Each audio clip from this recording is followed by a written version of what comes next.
Harry Potter 3 is the best Harry Potter movie. I was about to bring this up. I know, that's the and that's the time travel the best one. Harry Potter, but it has terrible time travel stuff. It has terrible, terrible time travel mechanics. Just awful. It's another one of these, like you say with Endgame, where the fact that they made time travel exist at all kind of ruins things going forward. Yeah, until J.K. Rowling has them accidentally blow up all the time turners that were all collected so that people would stop grousing about it. Yeah, how about you just make the rules of your magic system make sense, Joe? That would help a ton if you want to have based your magic school on these rules. Many fans consider The Prisoner of Azkaban to be one of the greatest installments of the series. While The Prisoner of Azkaban is known for its shift into a darker tone and its explosive ending, to J.K. Rowling the whole book was one massive headache. The Prisoner of Azkaban is Harry Potter's Achilles heel.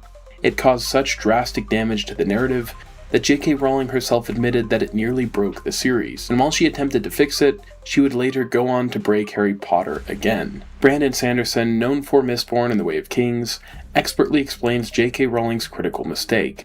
To really solve problems with magic in a satisfying way depends directly on how well the reader understands said magic. What that means is you've got really a sliding scale between sense of wonder and problem solving. J.K. Rowling understood very clearly that in order for time turners to work, she would need to lay down some foundational rules. First of all, time travel is extremely dangerous, with unforeseeable and unspeakable consequences if... Serious thing, time. Powerful, and when meddled with, dangerous. Second, they should avoid their past selves or terrible things could happen. You know the laws, Miss Granger. You must not be seen. And you would do well, I feel, to return before this last chime.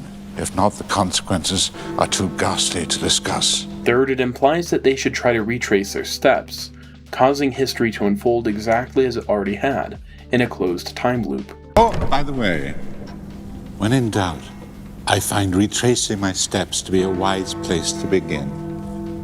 Good luck.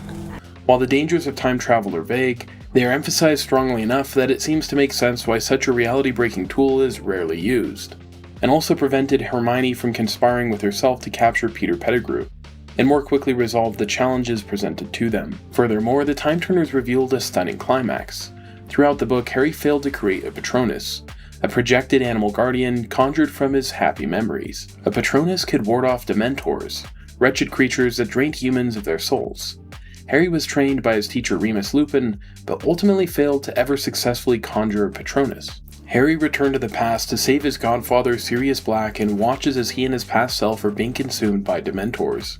Harry remembered that he had been saved by his late father who cast a powerful Patronus that warded off hordes of demonic creatures. Harry anxiously watched as he and his godfather's souls were being feasted on, and was anticipating his father's intervention.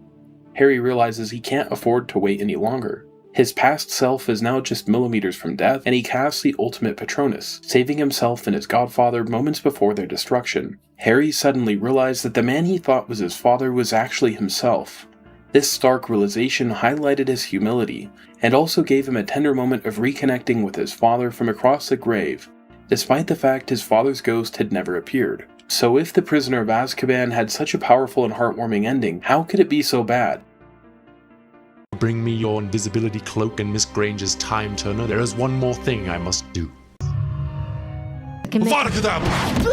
What the?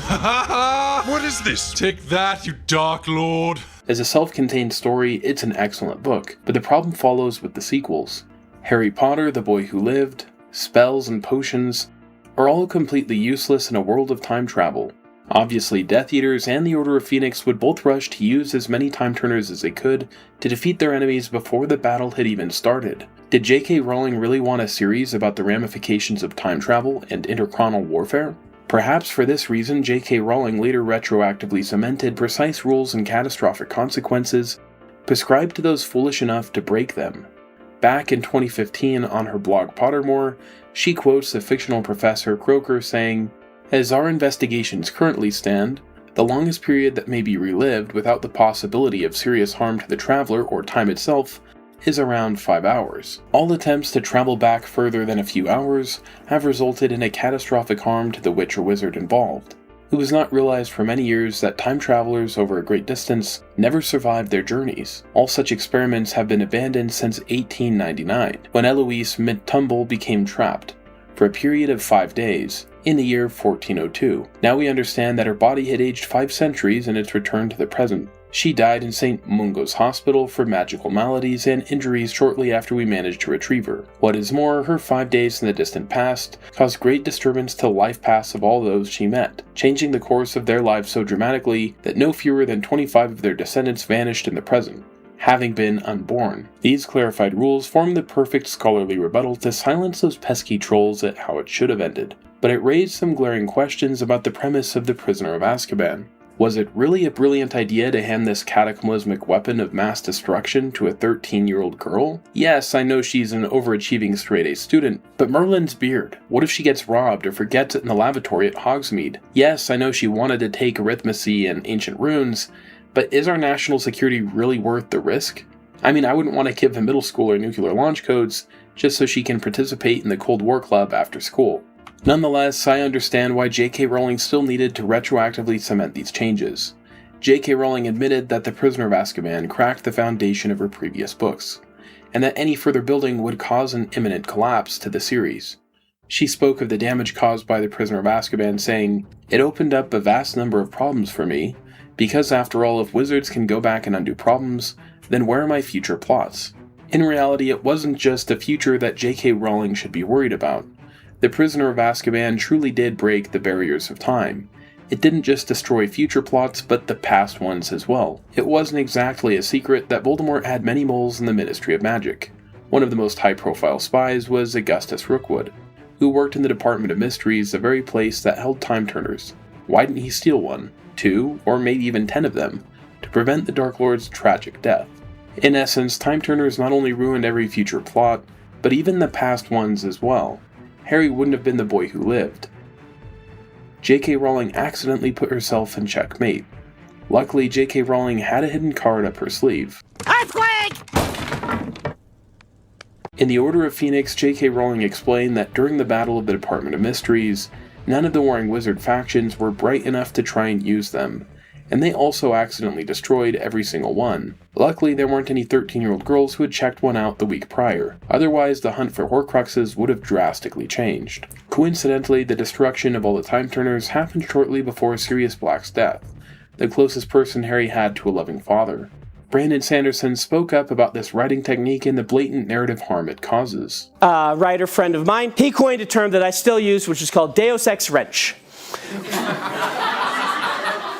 Deus Ex Wrench does not work at all. But the idea is that he says readers will be, they will take a little bit of you messing with things, hand of the author, to make things harder on the characters.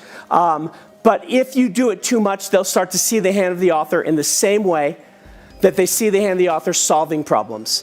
And readers do want the complications to come from choices that somebody has made. You know you can do X, but you do not know the consequences. Why?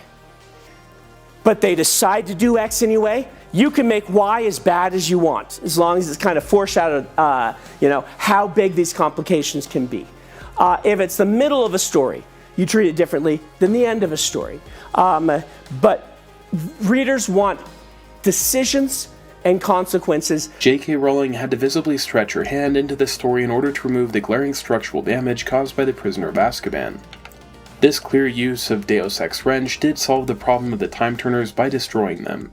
Deus Ex Wrench, if used right, can be like a medicine, curing infected story elements, but also like an antibiotic. It can leave a bitter taste in the reader's mouth, leaving them unsatisfied or flabbergasted when they can clearly see the author's hand. But the bitter taste of Deus Ex Wrench was even more potent in a Batman story I discussed in my past video, Why Batman's No-Kill Rule Fails and Aang Succeeds. In A Death in the Family, the Joker brutally murders Batman's son, Jason Todd, and Robin. The writers went to great lengths to stop Batman from killing the Joker or causing any sort of meaningful retribution. The US federal government and Superman both said that if Batman were to act out, this would be an act of war. Batman was no longer fighting just against the Joker, but also the son of Krypton and the Men in Black. Just as readers felt that Batman was unfairly stripped of his ability to seek justice, Harry Potter fans would also have similar dark feelings as the series progressed. Brandon Sanderson also keenly identified this problem in Peter Jackson's Lord of the Rings.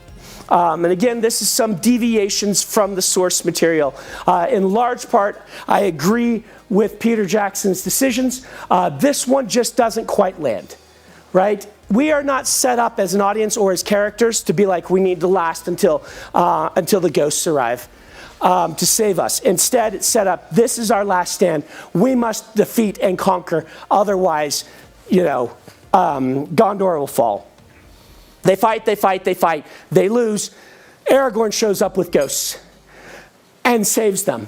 And you're left as a reader or as a viewer just being like, why did we fight? Shouldn't we have just run and let Aragorn show up with the ghosts, right? Like, can we send those ghosts to Mordor?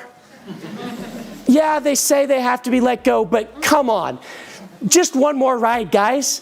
And it ends up being kind of a weaker plot cycle. It's still it's a great film trilogy, probably the best.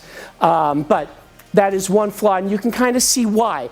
We are wanting the problems to be solved in the way promised to us. We don't want a Deus Ex Machina. We kind of get one. You see, prior to the Time Turner's destruction, a lot of very tragic events transpired, the chief amongst them being the death of Cedric Diggory. At this point, Time Turners weren't all destroyed. Harry could go back and fix it, right? That's the lingering thought that clung to the reader's mind. This is a cost of Deus Ex Wrench, but at least it preserves a coherent plot, right? That is, unless you wish to open the grave that must not be exhumed. The grave that must not be exhumed is a place where writers quickly discard the glaring inconsistencies that almost shattered their stories. They tried to distract readers from remembering that they had ever existed in the first place.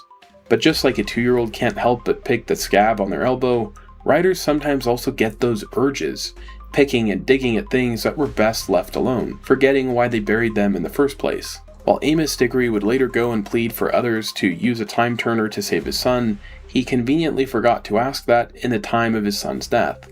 And the Minister of Magic didn't find it worth using one either to verify the bombshell testimony of the boy who lived. In the Broadway sequel, The Cursed Child, Amos did finally dig up the courage to ask Harry to use a time turner nearly 20 years later.